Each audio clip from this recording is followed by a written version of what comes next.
All month, I've been sharing stories about domestic violence. October is Domestic Violence Awareness Month, and it can be tough talking about this topic. 1 in 4 women and 1 in 9 men in the U.S. experience severe intimate partner physical violence, sexual violence, or stalking during their lifetime.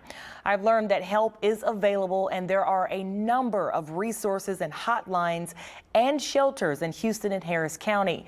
In the next 30 minutes, I will be looking back at the stories I've shared this morning or this month and share my experience about the importance of continuing to raise awareness. And this morning, we are speaking to Lieutenant John Klafka. He's over the domestic violence unit at the Harris County Sheriff's Office. Good morning. Thank you so much for being here to talk about such a hard topic to talk about. So let's jump right into it. Tell us, what are the current trends here in domestic violence here in Harris County, and have you seen an increase in incidents last year? Some of the trends we see are the aggravated assaults, the regular misdemeanor assaults where it's just hitting or slapping, where there's an injury that does not involve a weapon being used. It has gone up a little since last year. Some of our cases have increased, and patrol has responded to many more calls. Talk about how the domestic violence unit at the Harris County Sheriff's Office, talk about how they actually respond, and what are the steps you guys take to make sure that these survivors get to the next step, make it out safely? If patrol has a scene that needs further investigation at that time, they'll call us, and then one of our supervisors and or investigators or detectives will make the scene. They'll go out there, they'll speak with everyone involved, and we have victim advocates that we rely on heavily.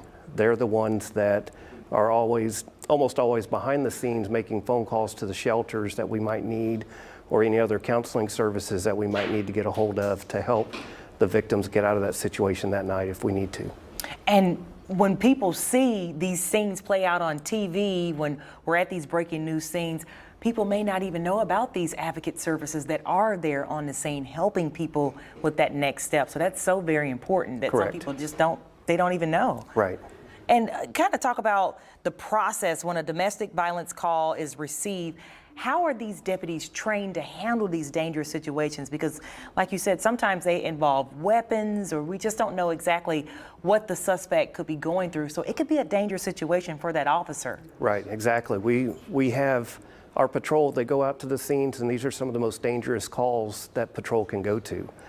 It's so volatile at times. The victim may, all she wants at that time is just for the abuse to stop.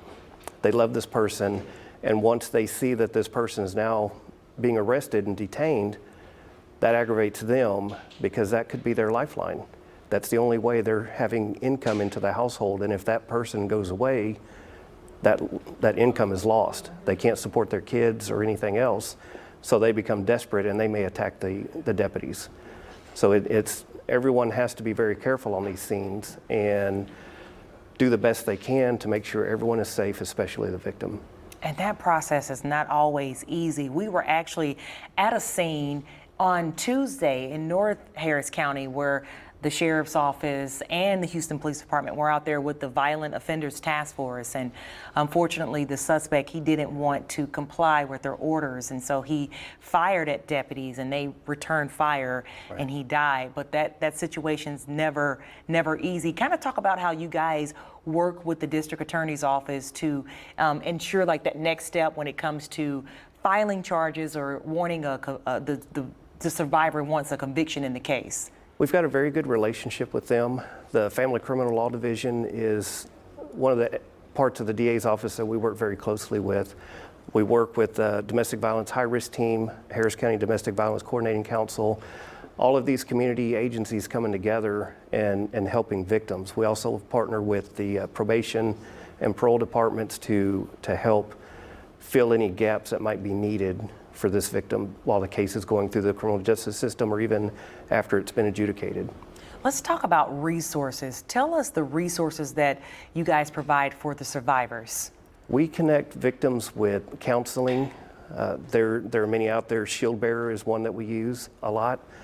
They provide services either free or on a sliding scale for for their clients. We also work with Katy Christian Ministries, who does counseling as well. They help us with many items, shelter, hotel rooms in emergencies. Harris County Domestic Violence Coordinating Council. There are a lot of entities out there that really help, and they provide food. Sometimes there's training. There's for jobs. They help victims with build their resumes so they can try to get better jobs if they need that. And just so many resources out there that we work with that we can connect people with. And I know we focus a lot on the survivors, but are there resources for the suspects in these situations? Like if they want to do better or they want to turn their life around, do you guys provide some type of resources for them? AVDA has a program that's called Battering Intervention and Prevention Programs. So that is one resource that's available to help someone that recognizes they're in this cycle as well and they want to try and get out of it. And kind of talk about how the Sheriff's Office works on preventative measures in the community to reduce domestic violence incidents. We try to do a lot of outreach, public awareness, and go to different community events across the county just to explain what we're there for, what we do, and how we can help. So it's bringing awareness to this issue is really the way to get more involvement and get people to report, and hopefully we can see a decline. What do you think needs to be improved on or when it comes to policy changes or anything in the Sheriff's Office that you guys can improve on when it comes to domestic violence? We've been working on this for the last few years, trying to improve some of our processes. We've streamlined some, and we've gotten our victim assistance webpage updated. It's got a ton of information on it. There's videos, there's forms that can be downloaded. The biggest thing is getting the word out there and raising awareness. And it takes a community to help with this. You know, none of us can do this on our own. Just a few of the partners that I've mentioned, there's so many more. It takes all of us to work on this together. I agree. It's going to take a teamwork. Thank you so much. We have Lieutenant John Klafka with the Harris County Sheriff's Office. Thank you. Thank you.